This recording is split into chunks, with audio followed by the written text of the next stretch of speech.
Joey and Sandy and Greg Valente, who was also with the finance department. So he's already kind of engaged. So it's been pretty exciting. And I can't tell you how happy I am that you are actually in the building. So I'm super excited to be here. Thank you for the warm welcome, and I look forward to working with all of you. Welcome. Welcome. And because of that, and because Sandy is for hours, Sandy is going to be here for about 2 more weeks, helping with the transition. But I just have to tell you how grateful I am to her for agreeing to come in and assist us during the year plus that she has been here.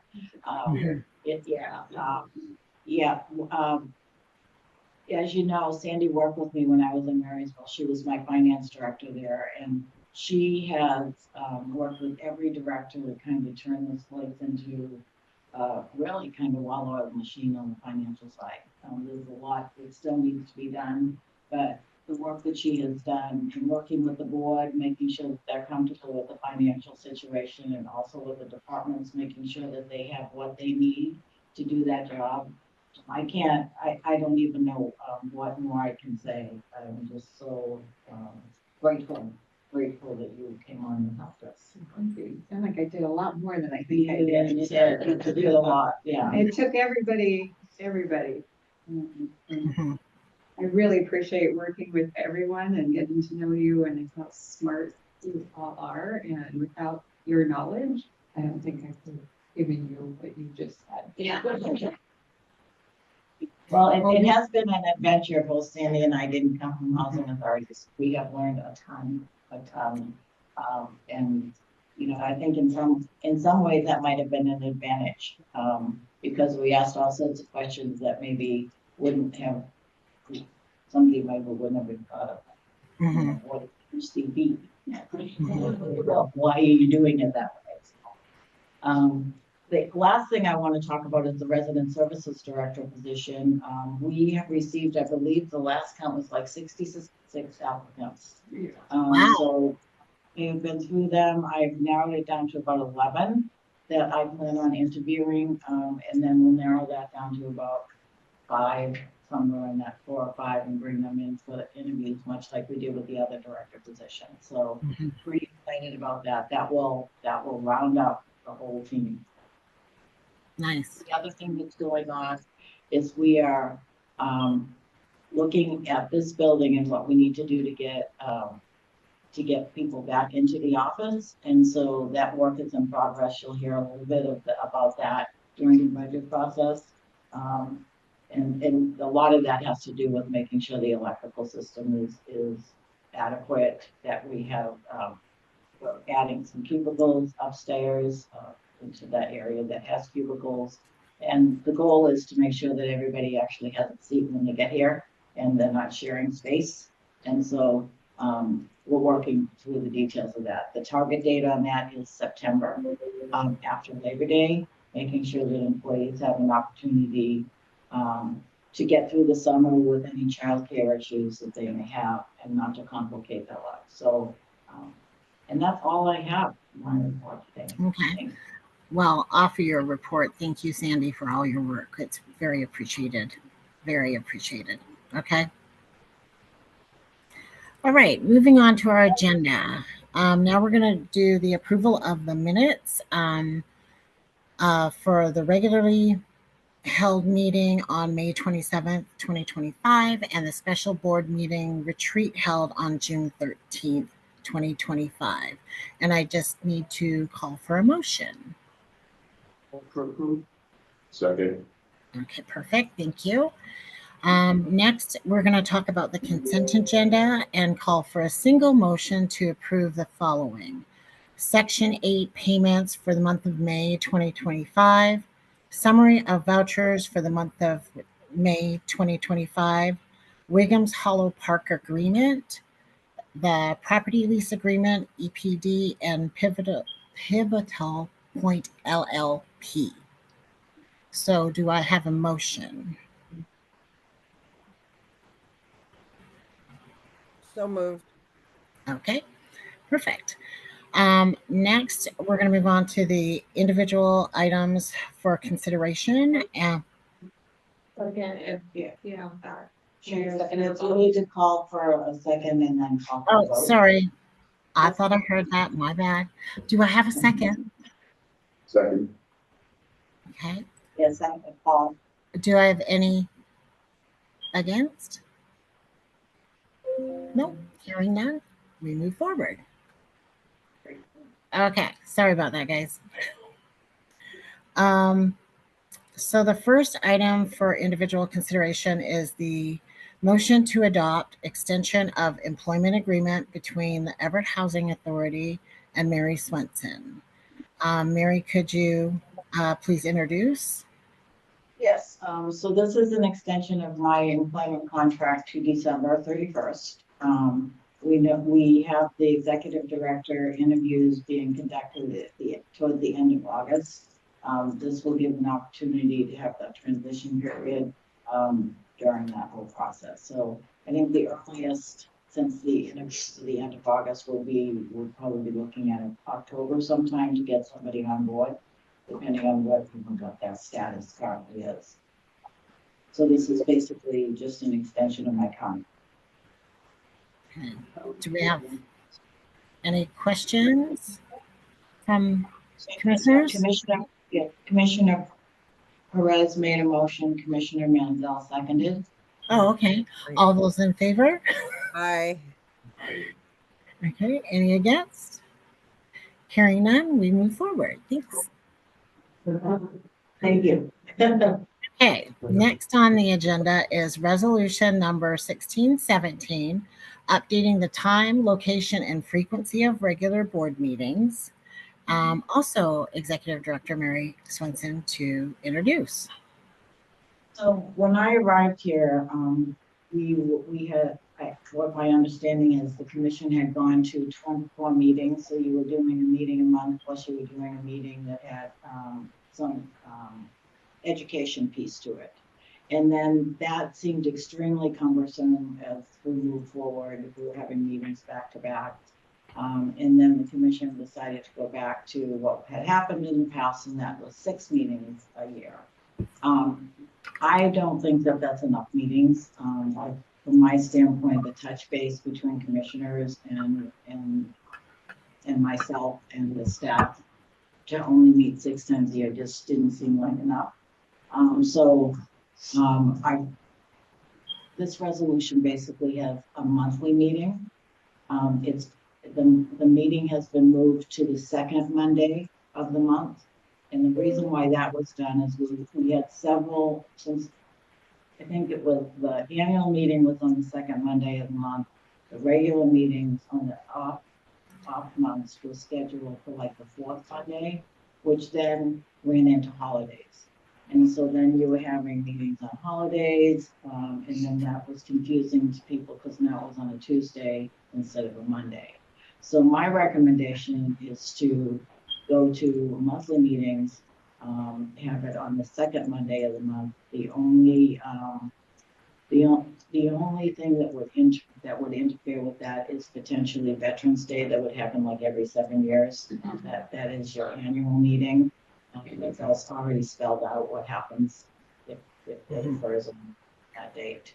I also know that there may be times when we don't need to meet. And I think it leaves it to the executive director to cancel a meeting, if there is no need to meet. That's my recommendation. Open for discussion. Any Well, comment? Okay. With due respect, knowing well that I'm stepping down in December, I'm going to leave the remaining. So stay with me, make me see, not myself. Well, if we do that, I'll miss 90% of Okay. it.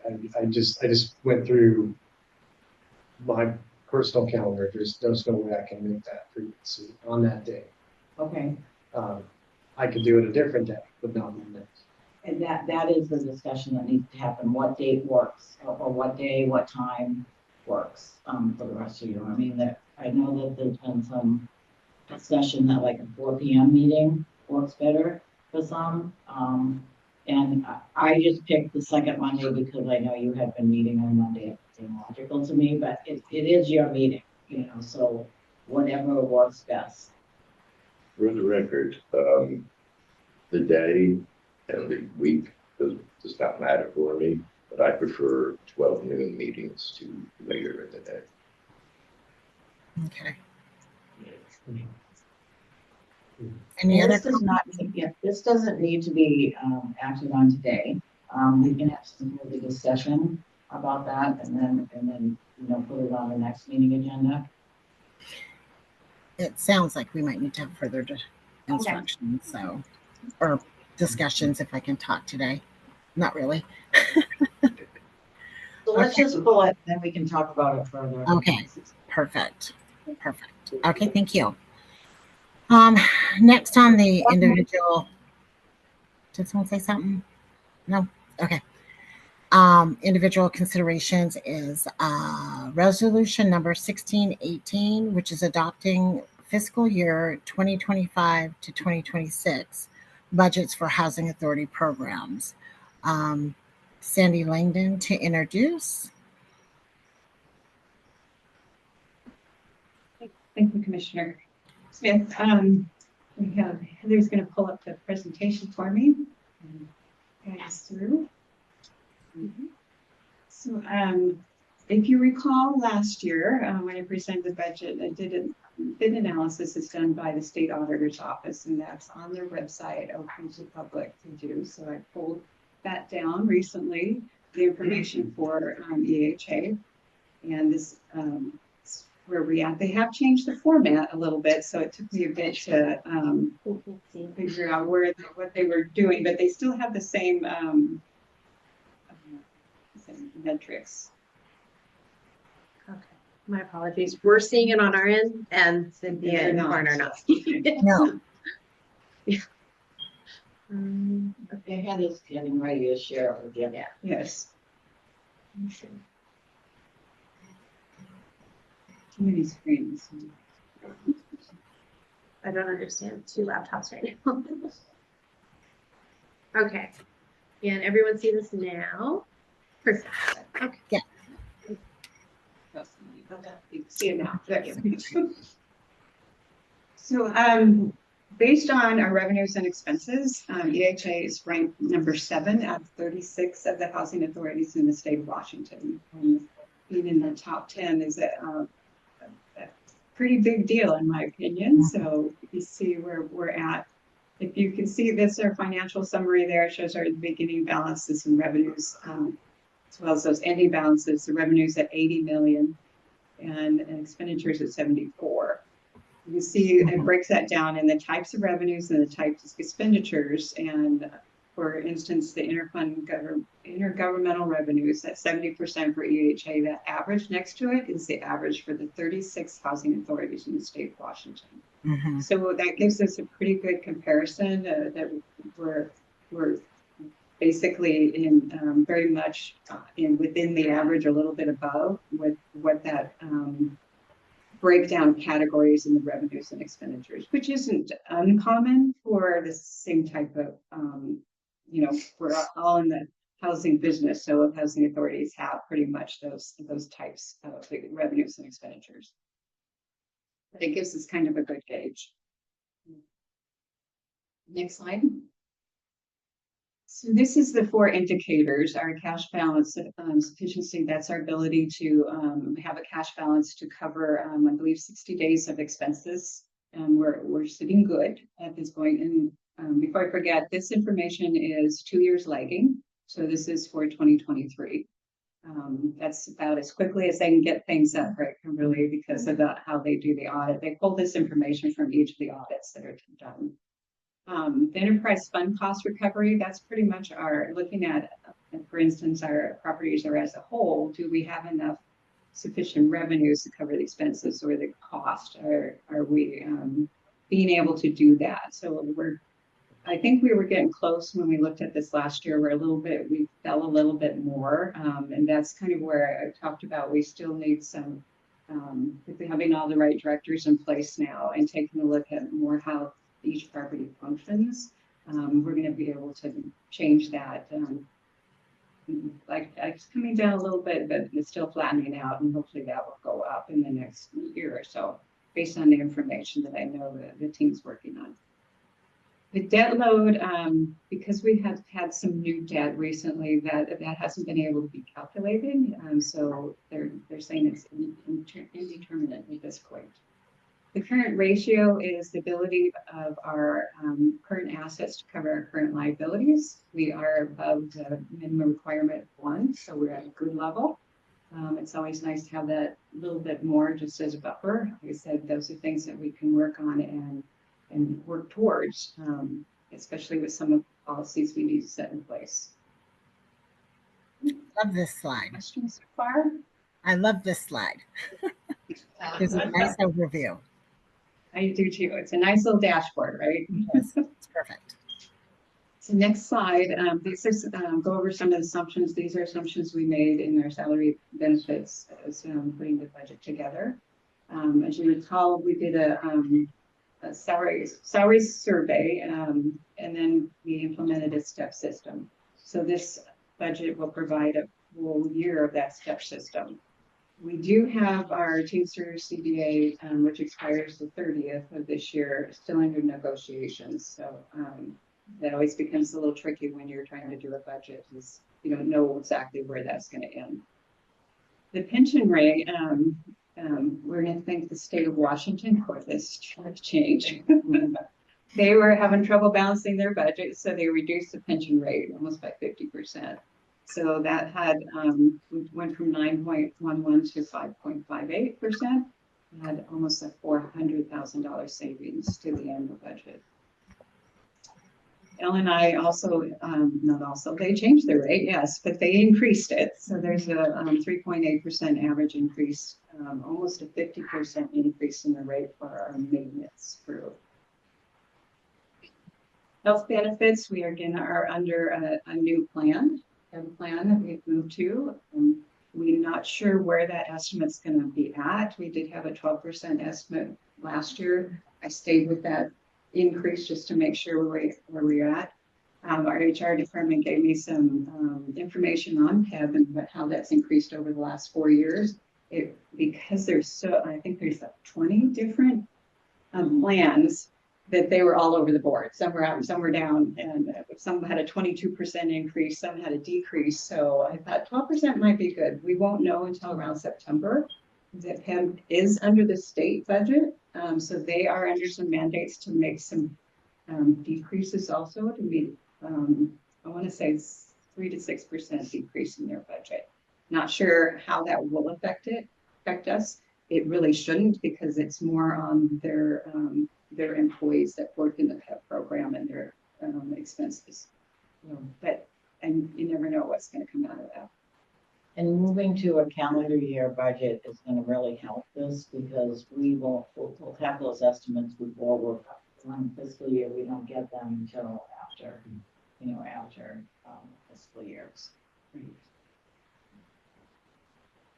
During the retreat, we talked about adding 4 positions, 3 housing management specialists, 1 and 1 maintenance labor floater. So we do have that included in the budget document for today. Erica was able to give some detail on those positions. So the spreadsheet that we use to give us a prediction of what our payroll and benefits is going to be comes from spreadsheet. So what you're looking at is what we have as a dashboard from that spreadsheet. I noticed the notes are a little hard to read there. But bottom line is we actually had, comparing last year's budget to this year's budget, we have a decrease of almost 100,000. And if you want to take a look at, well, that 100,000 was more almost a savings from our benefits, which was 187,000. And then we had some increases like in L&I. And if you want to take a look at the four positions we added with the savings of the pension of 380,000 almost covered those 4 positions. I'm going to take an overall look at EHA. Okay. So that's where we at. We had 146.25 FTE counts last year, and with the 4 additional, we have 150.25. And the positions that were added actually were requested in last year's budget also, and if we remember right, we held everything last year, so, these are positions that we really believe are needed to, continue to provide the services to our residents. Any questions? I can tend to talk fast sometimes, especially when I talk numbers, so please raise your hand if I'm going a little too fast and that might make sense. So, but moving on with our assumptions, this is more in the operation realm, and we tweaked this a little bit from last year. Still, as Mary mentioned, when you're not on a calendar year, sometimes those things, we don't have that information moving into this budget, but we will, like in July, if we could only wait a month, but we can't. So we are looking at operating supplies and services somewhere between a 2% and a 4% increase from our projected actuals. Utilities, we have a 5% increase from projected actuals. We were trying to dive in a little bit more of that for utility increases. Everett actually had some rate increases that are affecting some properties.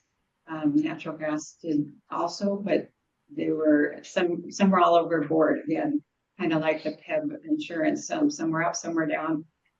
We kind of ran out of time to investigate that a little bit more, but we are going to be doing that because there were some properties that we're seeing some pretty high increases. Looking at them individually, we want to make sure that we identify what's causing that, if it's just the rate or if it's maybe something else we need to look at. Some property liability insurance. We don't really expect a 15% increase, but because we don't have that information, I wanted to leave it where we were last year because that was enough to cover what was needed. And we will adjust that once we get that information. The vehicle insurance, again, the same as the liability, we'll put an increase in there. We expect a savings because we packaged that for this year with our liability.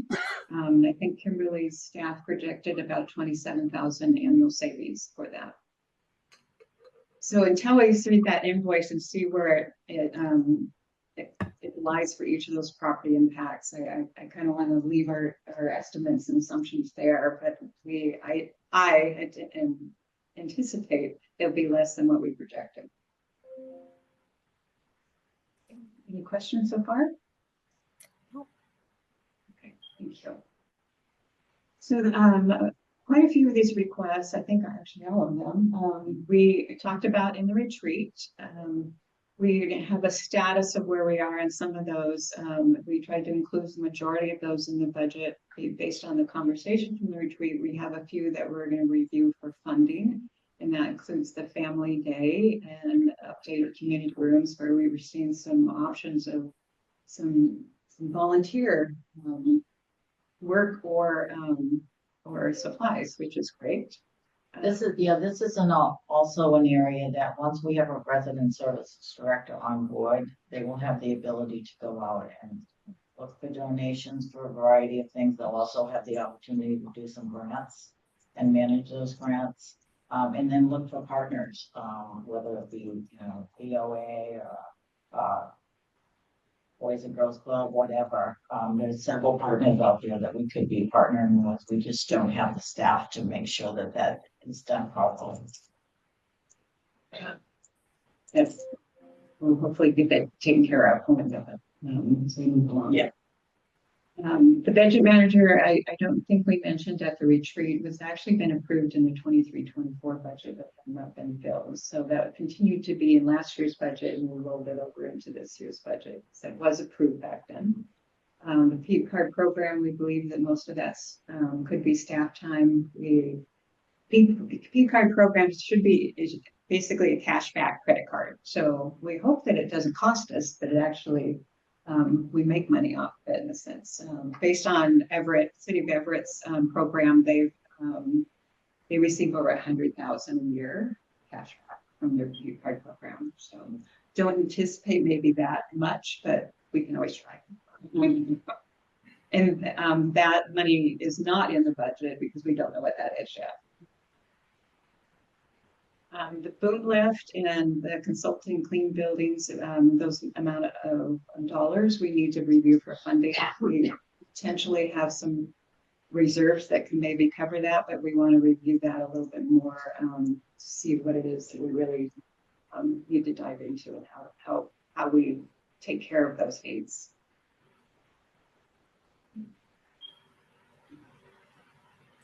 Next slide. Again, continuing from the retreat, we have the 4 positions that we talked about. Like I said, I mentioned that we've included that in the budget. The bed bug machine, we need to review for funding. Although we seem to want that. You said that machines. That was a reviving fund. Yes. Sounds like a big project with a recovery period of, was it 5 years you thought? And it could pay for itself. Yeah. And it's always good that can happen that way. Rental assistance was looking for some laptop replacements. We believe the existing annual replacement can cover that.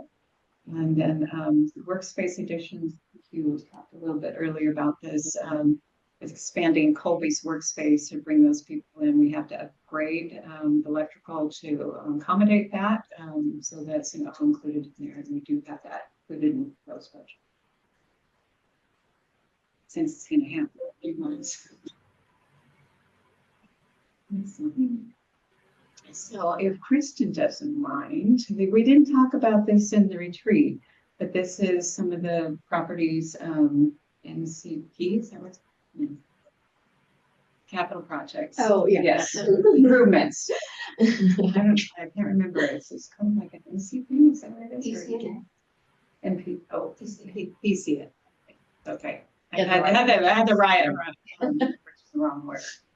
These are requests to improve properties, and we put in the budget what was covered by replacement reserves. Those that aren't in the budget, but may need to be looked at in the future. So I don't know if you wouldn't mind stepping through just a little bit of the summary of those items. Oh, sure. Yeah. And this is a collaborative process in terms of developing the capital budget request with property management and asset management, discussing all of the different capital needs at each property and then deciding on what the priority projects are. So at Evergreen Cottages, we have some, kind of drainage issues out there that we want to put some money aside to resolve. At Pepperwoods, we're looking at doing the common area flooring replacement and sealing the parking lot and striping it. Pepperwoods is right next to Scriber Point, and we've already done Scriber Point. And so we did half the parking lot and this is the other half of the parking lot. At Lakeview Terrace, we have some stairs that need to get into compliance with HQS because there's some Section 8 tenants that live there. And so this is a fairly major project to repair the stairs, both the railings and the stairs themselves to make them safe.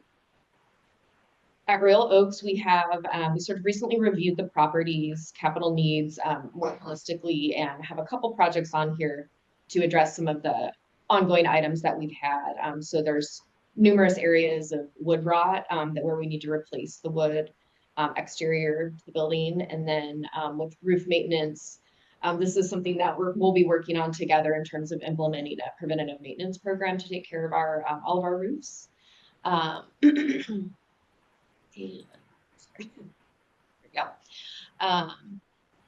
And then we have a number of windows at Royal Oaks that are failing that we would like to replace this budget cycle. And all of these projects are to be taken out of the replacement reserves. Was there another slide here? Oh, okay. There was a question from Frank Tom from the city of Everett. Going back to the payroll expenses summary, could you explain what contributed to the decrease of the annual pension expense? That was the change in pension rate the state initiated. For PERS? For PERS, yes. Actually, it's for all their pensions were decreased, yeah. But it affects PERS, yeah, we're PERS. And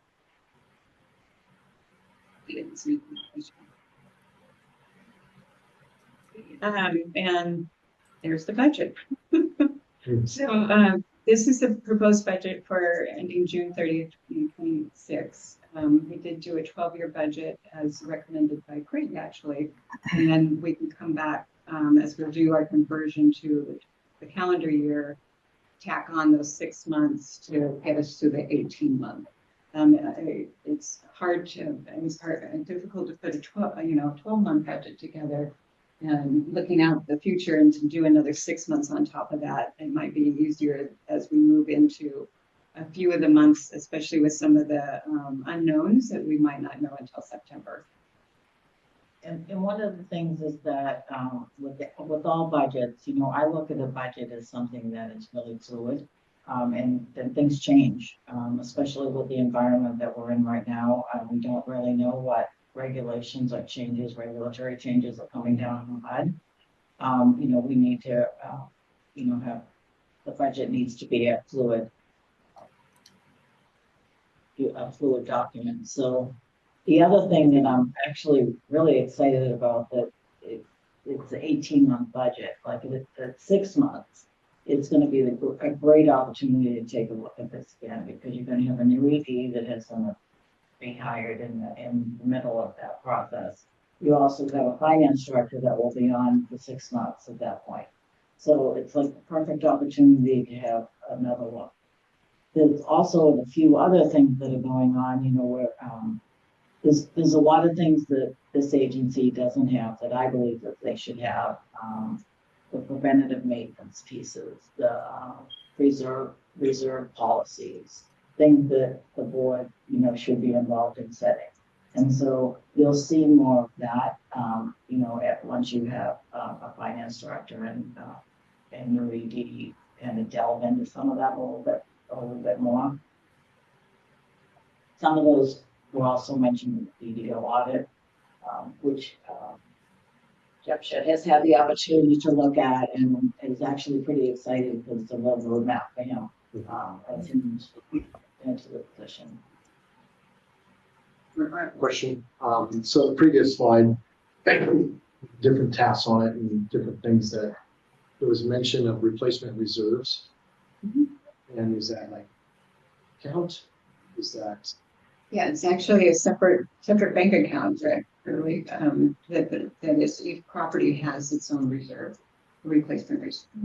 Okay, so and then where does that money that's in that? I'm just curious, just for curiosity's sake. It comes from the operations, and maybe Kristen can add a little more detail to it. There's certain, especially with certain properties that we've identified a certain percent that has to go into that every year. Okay. And I would assume that some of those are dictated by the investor agreement. Yeah, so for tax credit properties that have investors, or for any property that has debt, the lender and tax credit investor will have certain requirements that they layer on for replacement reserves. And it typically is like a per unit amount, and often it's informed by the capital needs assessment for the property that was done at the time that the property was financed.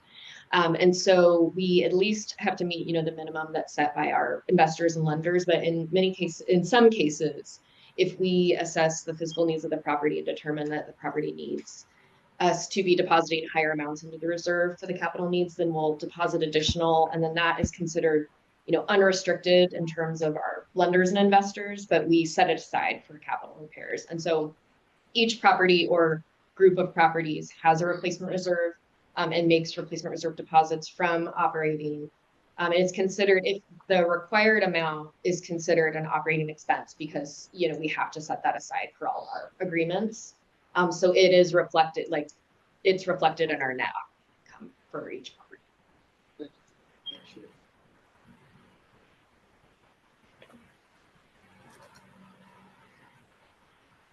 The next few pages are details, and I think you received that in your packet prior to, so unless you would like me to, I can go through those details, but we do have all of them are budgeted. The audit did kind of compress some of our process, so we that's why Mary mentioned it's fluid. If we see that we need to make amendments as we move through, we should be allowed to do that to make sure that we can make the needed expenses that are required. required for these programs. So that's where we're at. You can see Baker Heights is in a negative amount, but it's because it doesn't have any income. So we need to have COCC and property management support that. And combining those together with property development, and with the cash flow of 1,600. So it covers it. We are aware of what needs to happen out there, and we have a plan that's going to be formed very soon. It's the federally funded programs, and total wise, as we move through the putting all these programs together, showing a cash flow of 56,000 for year end, June 30th. And the non-federal programs are our EHA properties, and some of that non-operating money or items below that you see there, that's some of that is contributions to those replacement funds that we just talked about. So for these programs as a whole, the cash flow is at 692,000. The non-federal programs and nonprofits here, this group is on a calendar year. We do like to include it in our programs. And as a group, the cash flow is at ending at just a little over 8,000. So again, they like to put things back into the program to make sure that there's replacement dollars to take care of the property as needed.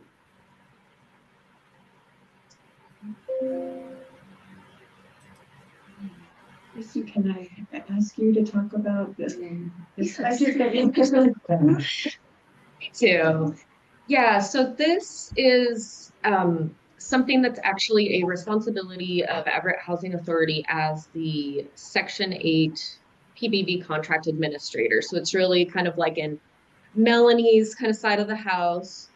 It's related to the PBB contracts that we have signed for Bakerview, Grandview, and Pineview, which are EHA's previous public housing property that we converted through the rental assistance demonstration program back in 2014.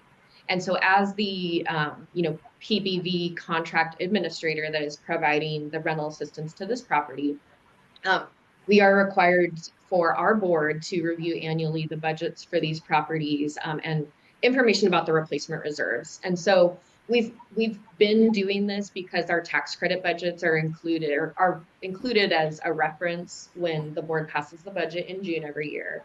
But we wanted to, HUD has, kind of been looking at this a little bit more closely. And so we just wanted to make sure this was really explicitly included in the budget approval process, particularly as it relates to the replacement reserve, so that the board can take a look at this. So and the purpose is just to make sure that, we as the housing authority providing the rental assistance are making sure the properties are being taken care of from a capital needs standpoint and flowing appropriately. And so this is the calendar year 2025 budget for both properties. Pineview is one of 8, I believe it's 8 properties in the Everett Affordable Housing portfolio. So the EAHP column represents, all 8 properties, but we're calling out Pineview because Pineview is the red PBB property that's in that portfolio. So just wanted to give you an overview of total income, total operating expenses, net operating income, and cash flow for each of those property groups. And then below you'll see, and this is something that if the board is interested in seeing this, for all the properties, we can easily, provide it. We kind of have some of this information in the property portfolio reports that we showed you a couple weeks ago, but this shows the current balance of the replacement reserves for each of those property groups. It also includes what we're setting aside every, for the calendar year. We deposit this into the reserve out of operating. And then our projected capital expenditures that were included in the capital budget, and then the projected replacement reserve balance at the end of this calendar year for both of those property groups. Any questions on that?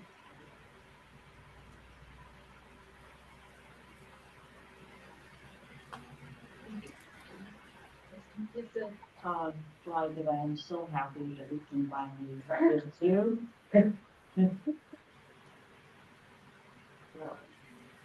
Thanks to Craig, he put together this cash position as of May 31st. I thought we could board understands where our cash is and if we move forward to adopt the budget.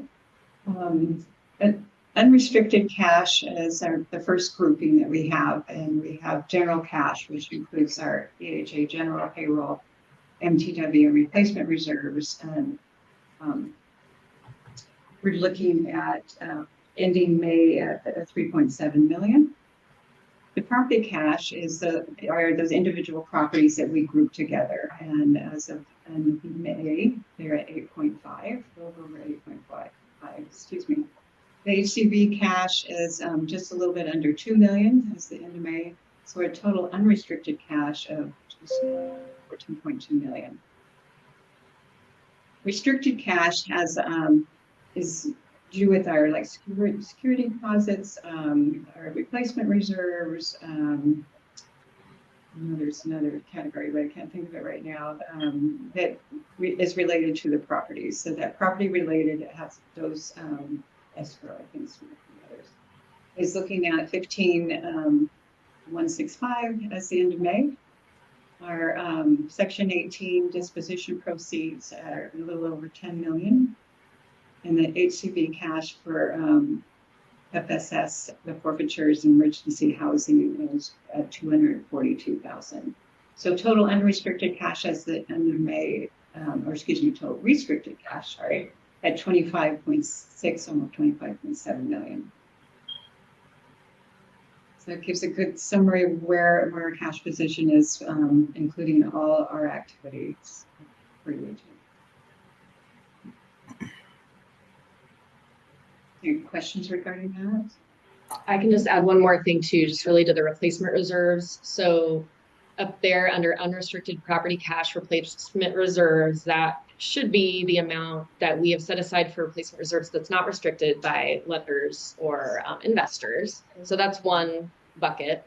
And then down below where you see restricted cash, property related cash, that 15 million also includes the replacement reserves that are required by, you know, the lenders and investors. So that kind of shows you where you would look for that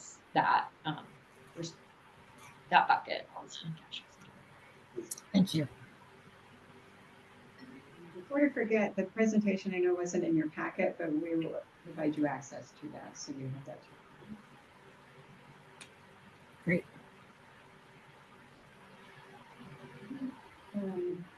Moving on, position summary we have by department, and then we also have more detail on the next slide too, but this gives a summary of where those changes occurred from 2025, last year's budget, to 2026.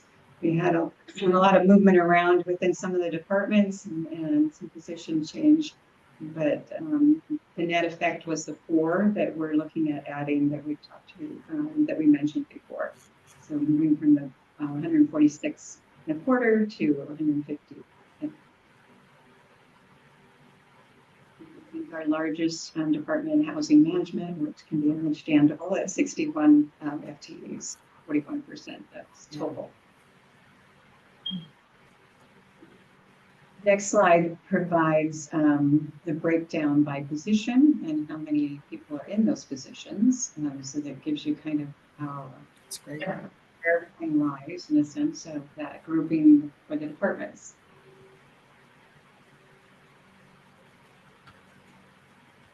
Sorry.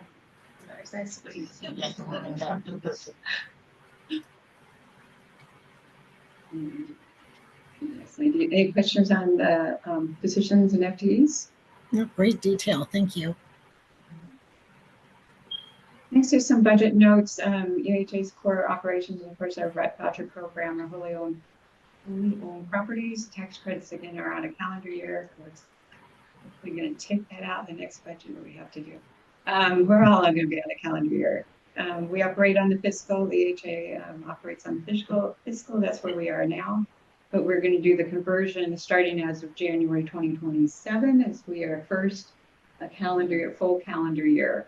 So we'll look at an 18-month conversion, requesting we adopt a 1-year budget today, and then further down the road, when you feel comfortable enough, hopefully before the end of the 12 months, and tack on that 6 months so that you have that 18-month budget.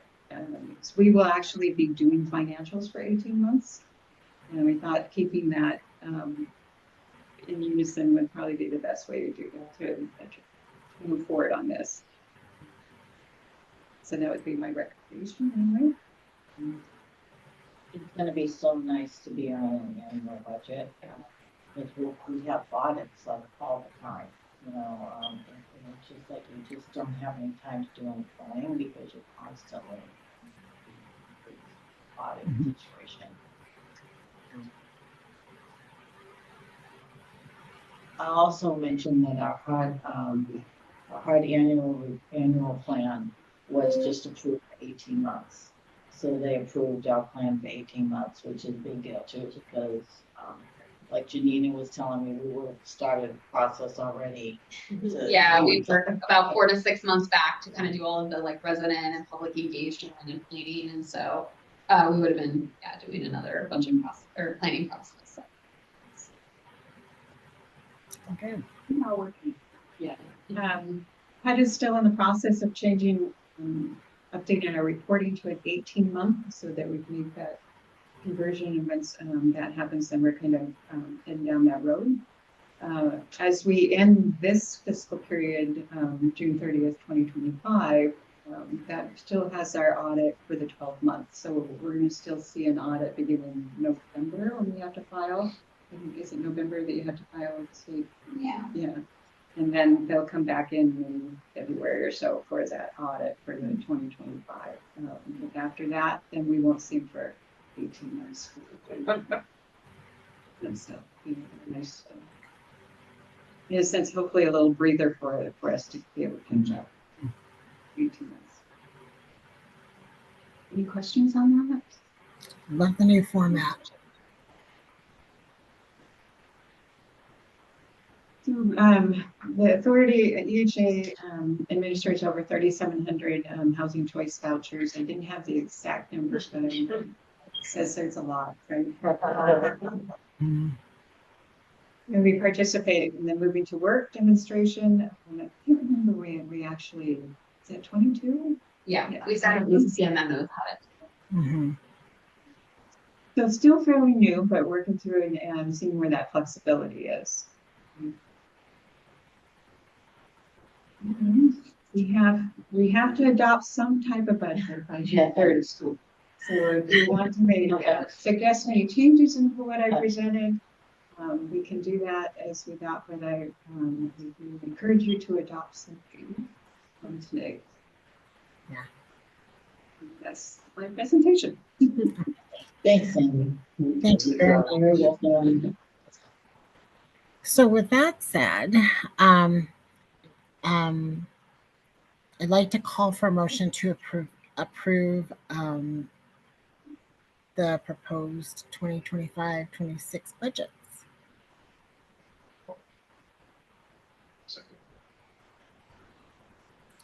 That's Commissioner Perez and Commissioner Mandel. Commissioner Perez made the motion, Commissioner Mandel seconded. Thank you. Thank you. Couldn't hear. All those in favor? Aye. Okay. Any against? I probably wouldn't hear it anyways.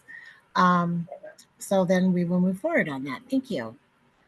Now,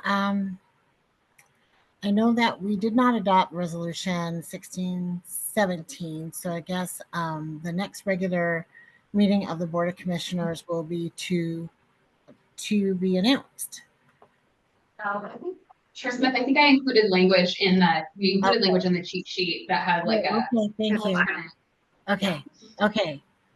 I'll go with that then. Okay, so the next regular board meeting of the commissioners will be at noon, Monday, August 25th. So I will now call for a motion to adjourn at 12:53. Yeah, Commissioner Smith, I'd like to have Kristen go through the work that we presented at the retreat. Remember, I can't remember what we call this document. Yeah, portfolio report, For the quarterly. portfolio report, we briefly went through this at the retreat, but we kind of rushed through it, so I wanted Kristen to just go through it real quickly. Okay. And I'm gonna also ask Erica to help me with this too, because there's a portfolio performance section too. So let me get this.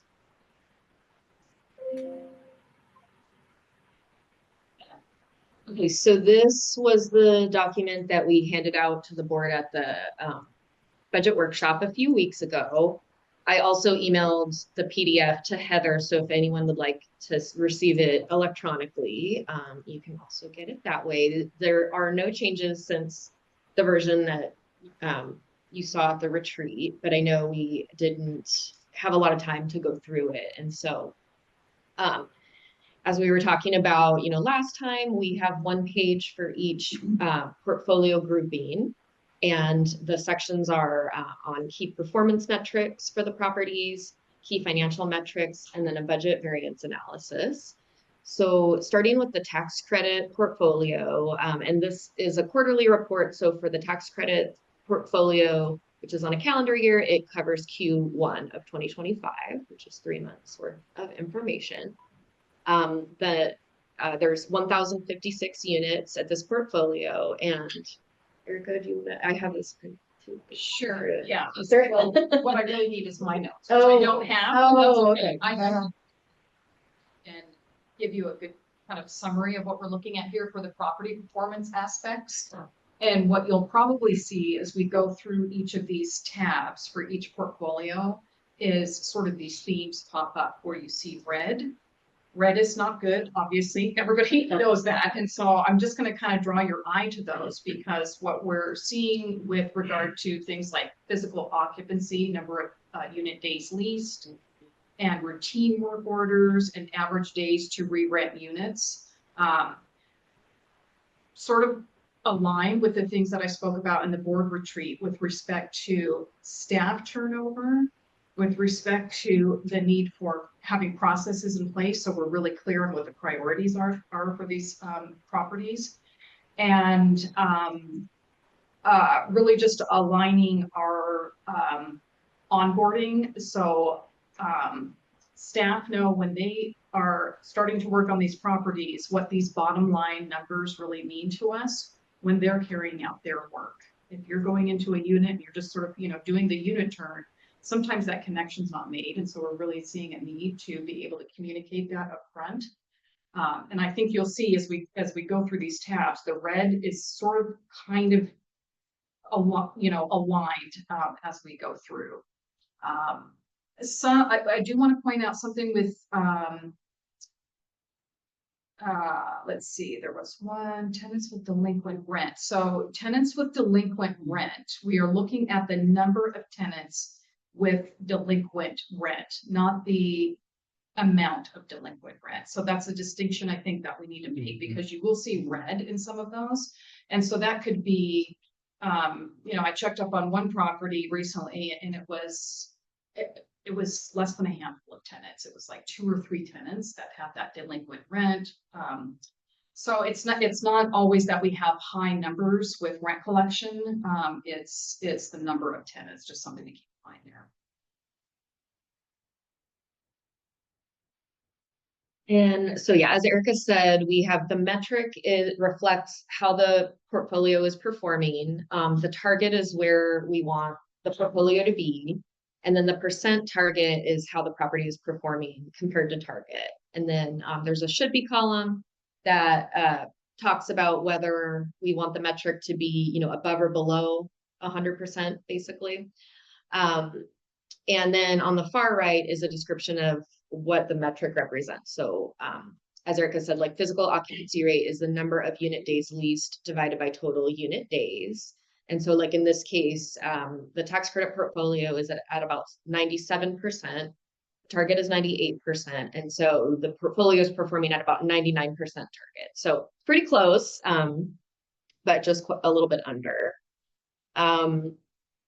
When it comes to key financial metrics, the rent collection rate is a really big one. So this represents the rent that we have collected compared to the rent that's owed. So of course, 100% would be great. That's what we, ideally would want, but typical, sort of in the affordable housing market, the rates tend to be about 95%. And that's because, there will always be circumstances where a tenant does not pay their rent for various reasons. And the property's job is to do the best they can to try to collect that rent from the tenant. But at some point, if there's uncollected rent, or unpaid rent, excuse me, then there's a process for moving that tenant towards eviction, because legally they have to pay rent to be able to stay in the unit. So in the case of the tax credit portfolio, we're at a little bit less than 90% rent collection rates. We're not hitting target on that one. But the rest of the key financial metrics are looking really good for the tax credit portfolio. So the operating cash ratio, we have 3.43 months of operating expenses and operating cash. So we have a good cushion for anything that might pop up there. We're beating budget for operating costs per unit. Our debt burden, we'd like to see that below 30%. The debt burden at the tax credit portfolio is 17.85%. So we're doing well there. And then we're well above meeting debt cover ratio at 1.96. So that means for every dollar of debt that we have $1.96 to pay it. And then our replacement reserve balance per unit for the portfolio is at 2,733, which is great. We have an internal metric where we would like to have a minimum of $1,000 per unit in replacement reserves for each portfolio, just in the event that we have, unexpected things that come up or emergencies that aren't fully covered by insurance, for instance. And then overall, in terms of budget variance, we're doing great at this portfolio. We are not quite hitting target for our actual income compared to budget, but all of the other metrics are positive. So we're below budget for operating expenses. We're above budget for net operating income.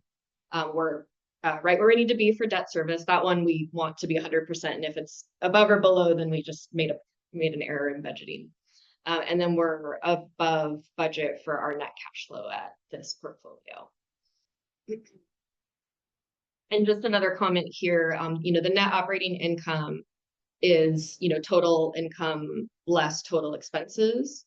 And then the net cash flow of the property is the net operating income less debt service, principal and interest. And then moving on to our nonprofit portfolio, this portfolio includes 9 properties totaling 369 units. These are our properties that were in the HUD 202 PRAC program and converted to PBV through the rental assistance demonstration program in like 2023. And so Erica, can you share that? Yeah. So we're almost at our target here, very close for occupancy rate, but I want to point out a couple of things that sort of overlap. Well, occupancy does sort of overlap with average days to re-rent units, but we have experienced some unexpected, unexpected vacancies, but vacancies that took us much longer to get the unit ready. Folks who have been there for a long time, appliances needed to be replaced, flooring and things of that nature. So days can add up very quickly when you have a long unit turn like that, and we've got drive time for staff and waiting for parts and things of that nature. And I do know that has taken place in this portfolio, as well as some staff turnover. And then I'd also like to point out routine work orders. So 267%, and we want to be at or below or equal to 100% here. We have set a target of 3 days to perform routine work orders across all of our portfolios. This target was set many, many years ago. You'll see pretty consistently as we go through these tabs that we're not meeting that. 3 days is pretty ambitious. And so we're going to be looking at that target and really try to make that still a high performing target, but still something that is more realistic to what our maintenance staff are dealing with in terms of these portfolios and properties being really spread out now. when I was here years ago, it was just kind of like this. Now it's like this. And we've got lots of drive time. We've got, some parts on the property. We're trying to make that more effective and efficient. So we've got routine parts on the property. But when it comes to unit turns, often we are having to order, wait for parts, or pull from inventory at facilities, which is here on the north end. So there's a lot of factors that play into being able to turn a unit in time and also get a routine work order done on time. I think we definitely need to look at that target number. Question? I have a question. So what is the challenge? Can't you change that target to 5 days? Or why keep it at 3 when we know we can't meet it? Yes, and that is what we're proposing. And as Kristen and I were going through this report, kind of getting prepared for the board retreat, this discussion came up. And yeah, we could just change it to 5. We decided that we are going to keep the target as it is right now and continue to have that discussion and include the teams and make sure that everybody's on the same page and that we've had that discussion about what the target should be with the teams before, we just make an arbitrary decision on that, but it definitely needs to change. Having the team's input about what is realistic is vital to. Yeah, that makes sense. Okay. Yeah, that makes sense. Thank you. I just didn't want to see you have a target that you are not able to meet and make it. So thank you for that. I appreciate it. Absolutely. Okay, so those are my comments. Nonprofits. Okay, and then we're looking really good for the key financial metrics for this portfolio. This portfolio is a bit unique because of, the RAD conversion. And so we have no debt at the properties, and we have a very high replacement reserve deposit per unit, which is required by HUD as part of the RAD conversion.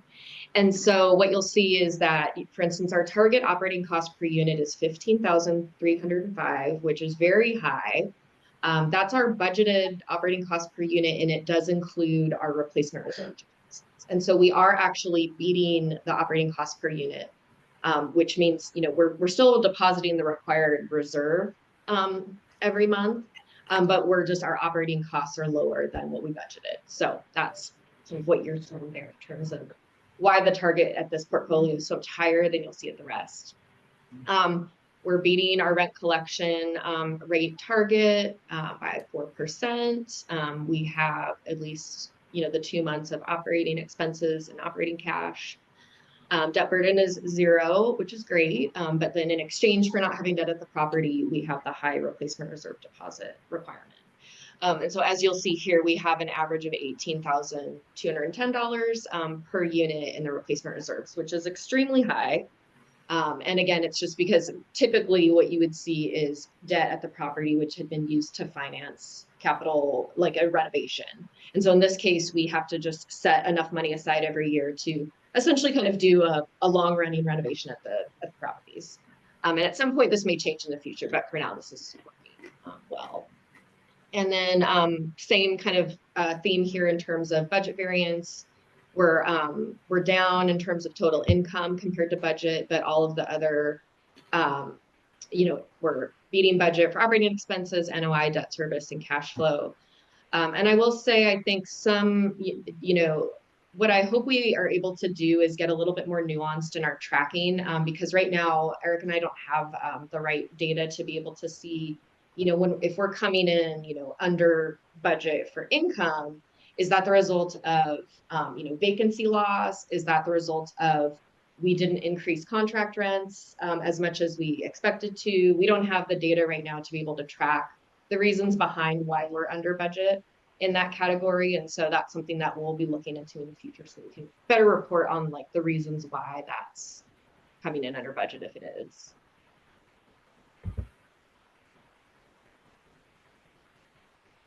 Then we have the HUD 202 PBRA portfolio. So this stands for HUD Section 202 Project-Based Rental Assistance Program. And so this is our Linwoods and Silverwoods properties, which are kind of like the HUD 202 pracs, but they do also have debt. And so this is just between the two properties, there's 74 units. No PDD, right? Correct. Okay, so I'm looking at this occupancy rate. Occupancy rate, Yeah, I think we had a lot of vacant units that were vacant for quite a few number of this days. is evident Too. that Yeah. we have vacant units, even just with less than a handful of vacant units where folks have been there for a long time. Again, I mean, I kind of sound like a broken record, but this is, you know, sort of throughout, when we have to replace appliances and flooring and kind of the major pieces of the unit, that can definitely add days to turning the unit and getting the unit occupied as well. Routine work orders, again, I'm just, you know, kind of pointing that out, and that number will change once we are able to define a better target for that. And then average days to rent units, to rent the units. Again, this is the number of vacancies, the time that it's taking us to turn. But I don't want to let ourselves completely off the hook, because I do think that there is some training and some process-oriented things that we can address on the property to for beginning to end. Once that unit becomes vacant to the time it becomes leased again, that we have a cleaner process and a more clearly defined process for folks who, especially for folks who have just recently been onboarded to the properties and are kind of getting used to the flow of the work. And then this portfolio is also a little bit unique because of the way the program works. And so this is, we have contracts with HUD for the rental subsidy, which is different than our other properties and rent subsidized properties. And so there's very strict requirements that HUD has around, you know, how much operating cash we can have and how we can use our replacement reserves. And so what you're seeing there is an operating cash ratio that's negative, which, you know, shouldn't be the case, but in this case, we basically we paid expenses that were more than the operating cash we had on hand, which means that EHA paid for some of these expenses and we'll get reimbursed, but we're really not supposed to be doing that with this portfolio. It's supposed to be self-sustaining, and we're not able to like temporarily lend this portfolio money to pencil. And so this portfolio requires a lot more monitoring and communication between finance and property management and asset management to kind of address all sorts of financial issues that come up as a result of how restricted the property is. But overall, I don't see, you know, there's nothing here that concerns me. We will always have a very low operating cash ratio. If we have too high of an operating cash ratio, then at the end of the year, HUD will just basically like sweep the excess cash. And so we do want to make sure we're sort of, you know, spending that down as much as we can. And then, you know, same with here, we're, you know, below on income. I think that's mostly the result of the vacant units. And we also had a lot of turnover within this portfolio. So, you know, and it's a senior portfolio. So usually the reasons that units are turning over are people are moving to assisted living and or, you know, passing away. So it's hard to predict when there might be a surge in that kind of thing happening. The debt service for some reason is below what it should be. So we'll look into that.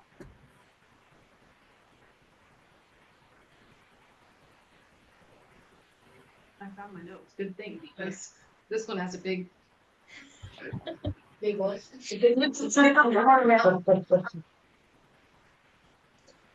on to our affordable properties. So that's Rucker Oaks, Royal Oaks, Lakeview Terrace, Pacific Square, Madisonville, and Rainier Park. So our physical occupancy target, 98%. We're within 98% of our target. So we're close. Like to, you know, consistently see that within our target range. Tenants with delinquent rent. So this is much higher than we'd like to see, obviously. That's at 186%. We want to be below or equal to 100%. What I did find out is that there are 12 residents with small balances totaling less than $500 out of 24 residents. So again, this kind of goes back to, these aren't like big, huge amounts that we're talking about, but the number of tenants can sort of make it appear that way. So, it kind of seems like not a big deal, but you can see how this impacts our target metric. This is a pretty simple lease enforcement issue. Even with small balances, we need to be enforcing the lease. And, in the past, there has been sort of two schools of thoughts about small balances. One was sort of, just remind the tenant, make sure they get back on track the next month. The other school of thought is we just need to be enforcing the lease. So there's a fine line there, and we're really trying to balance that, because when we look at these numbers, we also need them to look like we need them to for our metrics and for our targets. It is somewhat common when a tenant hasn't paid rent that through that legal process, a payment arrangement has been made through the legal process as well. So I personally think that we need to be enforcing the rent, because even through that legal process, there are avenues for the tenant to remain housed, but still be in compliance with the lease. So we need to be able to allow that process to follow through and play out. And we can still be working with resident services to help that tenant be successful or that household be successful, even though there might be money owed for the unit. Again, routine work orders is there, and then average days to rent units. So across the board, we've had this staff turnover and this sort of lack of processes in place. And just say it again, we need to do that across portfolios and make sure folks understand sort of the priority from beginning to end when it comes to vacancies. And then, so this portfolio has 90 units, so it's a pretty small portfolio. And, so even kind of small, differences in sort of actual budget, can look, maybe a lot worse than they are. But I am concerned about this portfolio in terms of how it's performing against budget. But I'm kind of jumping ahead. So popping back up to the key financial metrics, overall, everything looks good for this portfolio. We are over budget in terms of operating costs per unit. And so we need to dig, into what is driving that. But I know some of it has to do with unit turns that ended up being more expensive for the amount of work that had to be done in the unit compared to what we were expecting. So that can be tricky, because we always are just predicting how many unit turns we're going to have and the amount of money that we're going to need to spend on them. But then reality is, we don't have control over unit turns. And so if someone moves out and it ends up, costing us a lot more to get that unit rent ready again, it's something that we can definitely use cost containment measures on. But at the end of the day, we need to be able to re-rent the unit to keep, earning income on it. So, but yeah,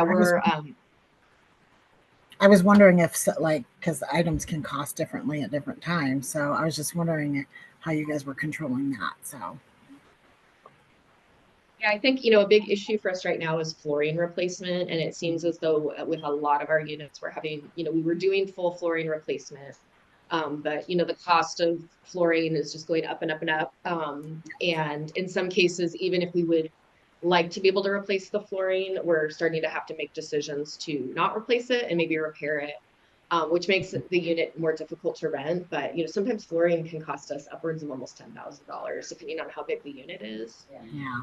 And it's just not something that we can easily budget for. We just don't have a lot of room in the operating budget for that type of expense. Do you want to have any? Not about that, but I did want to add something to the average days to re-rent unit and occupancy for the affordables. I don't want to give the impression that maintenance doesn't know what they're doing, or they're not doing their jobs. They absolutely are. They're really constrained by a lot of things right now. But one of the constraints we had at Lakeview Terrace is 2 units were offline for close to a year because of frozen pipes that burst and caused flooding in those units. So having those units offline for so long really had, an impact on what you're seeing here. And then, while that work was being done, we had a contractor change as well. So there was a lot going on in just these 2 units that are impacting the numbers that you're looking at there. Yeah. What's really nice about this document to me is I sit down and go through it with Erica, Kristen. I can key in and go, well, why did that happen? And there are some that are very explainable, like the water damage. But if you don't have a document like this that has all this stuff together, you just, you're not keying in on things that might be a big problem. And there's been a couple that we identified right out of the gate, like, boy, this is something we have to focus on and get this under control. So I can't say enough about the work that was done on this document. I find it to be extremely valuable. And I think for the board, that you're actually seeing this data in one place, has got to be reassuring, even though there's some red. And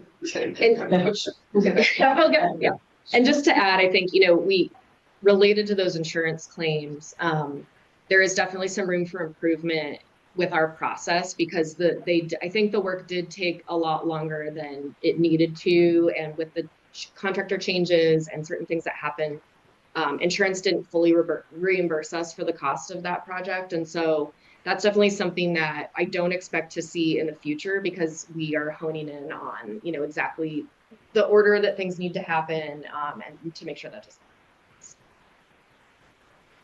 Okay, and finally, Huntington Park is just it's a standalone project just because of the size and because it's different than the other ones. So Huntington Park is managed by a third-party property management company, Grimstar, and has been since we acquired the property in 2022. It has 381 units, and we are working towards being able to make sure the data for this property is apples to apples with the rest of our portfolio. But we don't have the same level of data in our software system for Huntington Park that we do for the rest of the properties because we don't own it or we don't manage it ourselves. And so we're working through this, but there's some metrics that are calculated a little bit differently. So the target metric for occupancy, the target for occupancy at this property is 96% because it is a at cost property that is not rent subsidized and not rent restricted. And we've been consistently hitting that target. Our resident retention rate is a little bit lower than what we would like. So we're hitting about 56% of residents staying, and therefore 44% of residents choosing to move or be evicted. And we also have a higher percent of tenants with delinquent rent than target. This has been a consistent issue at the property where we have a subset of tenants that are always delinquent on their rent and then they get caught up, but they're always showing up as being delinquent and they're getting charged late fees. And then on top of that, we have other residents that are 60, 90 days, 120 days delinquent, and they're at various stages of the eviction process. And so this is something we continue to try to work on, but there's a pretty tight process here at the property for, if rent is not paid by the 5th of the month, they're getting a 30-day pay or vacate and the process starts. So in terms of our key financial metrics, we're beating target in terms of rent collection. Operating cash ratio is a little bit skewed because there's a number of expenses, or actually, no, never mind, I corrected this. So we have a replacement reserve at the property that is owner directed, so it's not required by any lender or funder. And so sometimes there's just a delay in terms of, the operating cash is hit to pay for capital replacements, and then eventually it's drawn out of the reserve to offset. And so, but anyways, this property has a very healthy operating cash ratio. And I guess the operating cash ratio is also skewed because we pay debt service every 6 months, but we don't have a debt service reserve yet. And so sometimes it looks like we have a lot of operating cash, but it's about to be used to pay, you know, a debt payment that's due. So we're looking at changing that for the upcoming year so that that is being set aside every month so that that'll, you know, essentially kind of lower the operating cash ratio, but it will assure that we have funds set aside in an account to pay for debt service. The debt burden of this property, as you can see, is much higher than what we would typically have at one of our properties. EHA purchased this property with over 100% debt. And so we purchased the property plus paid expenditures with debt. And so a very large percentage of our net operating income goes towards paying debt service. Also, the debt service coverage ratio of 1.15 is not required, but that's just kind of like an industry standard. And so at this property, we are not meeting that. We're at 1.13 as of the quarter. We do have a good balance in the reserves, but again, this can be skewed because we might just be waiting to be able to draw down some of those reserves. So take that with maybe a little bit of a grain of salt. The budget variance analysis, everything looks great. Our income is higher than budget. Our operating expenses are lower than budget. Our NOI is higher than budget. Debt service is right where it needs to be. And our net cash flow is beating budget. So no concerns at this property. I would just say in general, I think one of the challenges here is that because debt takes up so much of the NOI at this property, and it's very dependent on kind of rents trending in a certain way, and the market has really like slowed down and flattened in terms of our ability to increase rents. In some cases, we have rent rates at the property that are lower than when we bought, which is, you know, not something that we obviously underwrote it. You typically don't underwrite rents to go down. You underwrite them to go up slowly. And so we just have some challenges at this property in terms of not getting necessarily like the revenue we were expecting, but we're really trying to make sure we have enough cash for replacements. And we will look at doing a recapitalization with, you know, at the probably around the 10-year mark. So we're like 3 years for this. In this particular property, because we have so much debt on this property, it's really important that the money that we get from this property money from that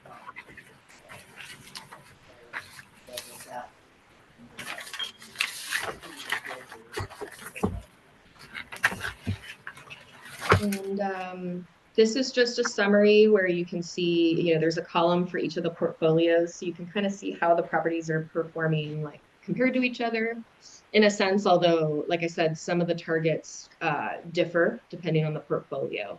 But you can kind of see here the trends that Erica was talking about in terms of the physical occupancy rate, days to complete routine work orders, and days to re-rent units that kind of cross over a lot of the portfolios that we'll be focusing on. And then, you know, overall rent collection rates are not that bad, but at the tax credit portfolio is where we'd really be focusing there. And then digging into, you know, the operating cost per unit at the affordables, but otherwise everything's beating budget. And then this budget variance analysis section, we tried to compare apples to apples. So everything is converted into like an average quarterly number. And then the other thing I'll just add for this page is that right now, the averages on the far right are not weighted averages. And so they are essentially kind of skewed, but it's going to take us a while to build out the formulas for doing weighted averages. So again, that'll be improved hopefully on the next report. But for right now, just kind of, you know, be aware that that's. And then the final slide is just capital improvement. So unless I can just go through this really quick and then see if there's any questions on anything. So again, this will be expanded in future reports, but right now this just shows for each of the portfolios, the amount that was budgeted either in the fiscal year end 2025 or calendar year end 2025 budget, the amount of work that's been completed, the amount that's in progress, and the amount that's remaining. And so you'll see that for the LIHTC nonprofit and HUD 202 PBRA, we're on the calendar year for those. So we only have like 3 months, you know, of time to spend down that money. So you'll see that not as much is expended as in Huntington Park and the affordable portfolio where we have 9 months of data, although sorry, I don't have the Huntington Park data currently for this. And so that'll be really, I mean, that'll be one of the benefits of once we convert everything to the calendar year, it'll be easier to look at this and be able to kind of compare apples. And then we just also have our capital fund spend down summary here. So our capital fund is revenue that we receive from HUD for public housing. However, we don't own any public housing that is occupied. And therefore, this is something that our MTW flexibility really helps us with, because we can use this money rather than using it for capital expenditures in the public housing portfolio, which we don't have anymore. We can use it for other types of things like our development projects that have project-based vouchers. So you can see how we've spent CFP to close out Madrona Square, and then how much we've spent of CFP for the Ben Young new construction development, the Mariner new construction development. And then we are starting to take advantage of being able to charge the management fee at that property, which is revenue to EHA's general fund. And then this also shows just the remaining amount to be spent. And we have certain expenditure obligation and expenditure deadlines with these grants that we track pretty closely. So Mary, the stuff that you signed at the beginning of the meeting was for that CFP Yeah. 2025 grant, yeah.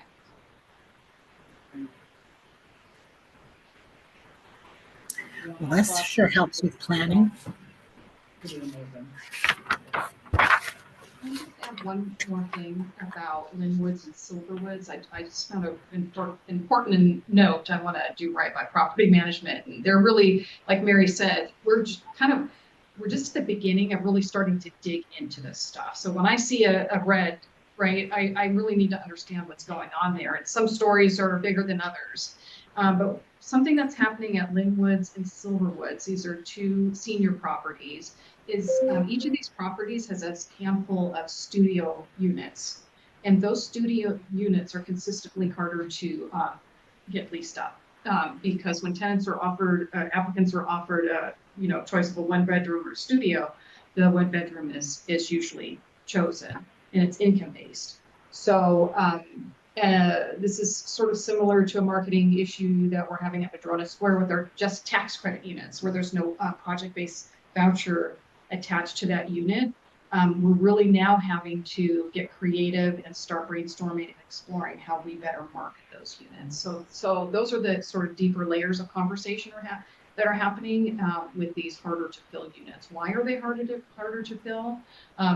The Linwoods property, the studios are a bit easier than Silverwoods because Linwoods has Fred Meyer across the street. There's a pharmacy, and Silverwoods doesn't have that. So we're really taking a deeper look at where our properties are located, what people are looking for.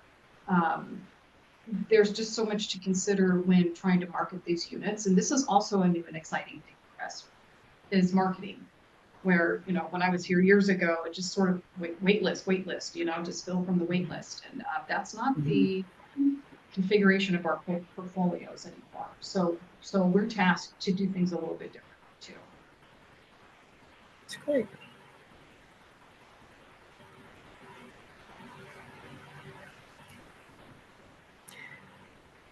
Well, your document sure helps with planning, I have to say. And then enlightening you where you can make improvement. That's awesome. Well, anything else that I need to know about Mary that before we... The only thing that I do want to mention is Meadows 1, we're doing an elevator replacement at that property. It's going to be down for about 6 weeks, I believe. And that, as you can imagine, is causing some real issues within the residents. I've heard from the mayor's office and a couple council members because they've been approached, and I've given them the information. I actually contacted the mayor because I knew that was going to happen and said, hey, we kind of got this under control. There are some residents that need to be relocated. We're in the process of doing that. The staff has done a great job in kind of prepping residents into what that means to them. For instance, they're putting trash cans on each floor so that they don't have to carry their trash down. They have arranged for somebody to help with people get stuff up to their units. So there's a variety of things that we're doing. This is not the first time we've had to do something like this, and there's no way around it. If you don't replace the elevator, it's gonna break down. It's an old building, there's no parts anymore, and it could be down way longer. So just a heads up in case you hear anything. The staff is doing a great job down there. So, and I plan on being there in and out within the first week so that the residents see me, that we're paying attention, to what's going on in the building. So here, there's only a single elevator. Yes, Some of it. yes. What year were they built? This one is, I believe, 27 years old. And so typically these elevators are built to last for about 15 years until you have to replace the control panel and other parts. So it's not a full elevator replacement, but the control panel is no longer manufactured. And so because of the age of the elevator, we're installing a new control panel that we can't get parts for if we need to. And so we've been handling these elevator modifications as we've been able to, but unfortunately for the nonprofit portfolio and the HUD 202 PBRE portfolio, they're all single buildings with only one elevator. And so we were able to replace the elevators at Linwoods and Silverwoods, and it was the same, thing. They were down for 6 weeks. It is a burden for the residents because, they have mobility issues and it's hard for some to get up and down the stairs.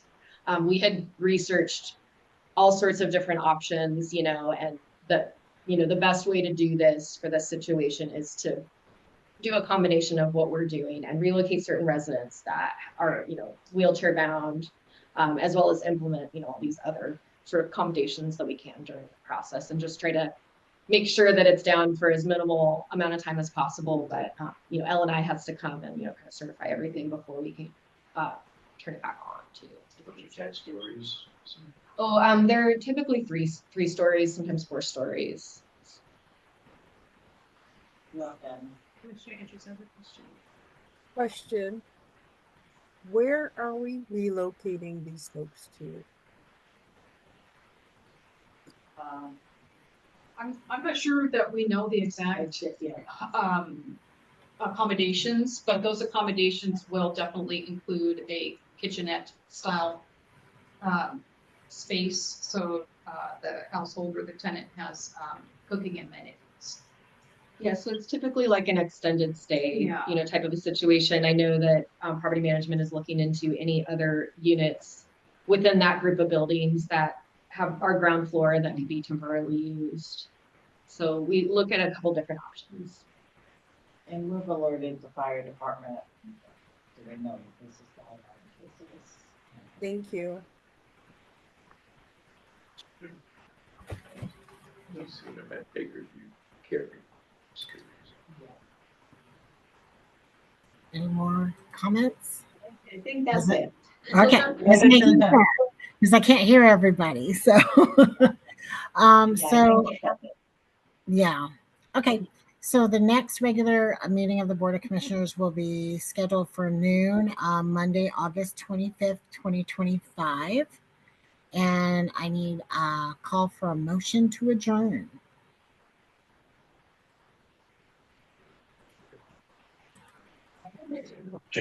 One second. All right, all in favor? Okay, and no one's against. So thank you, everyone. Thank you so much. Thanks for all the information. We appreciate it. Yes, it was great.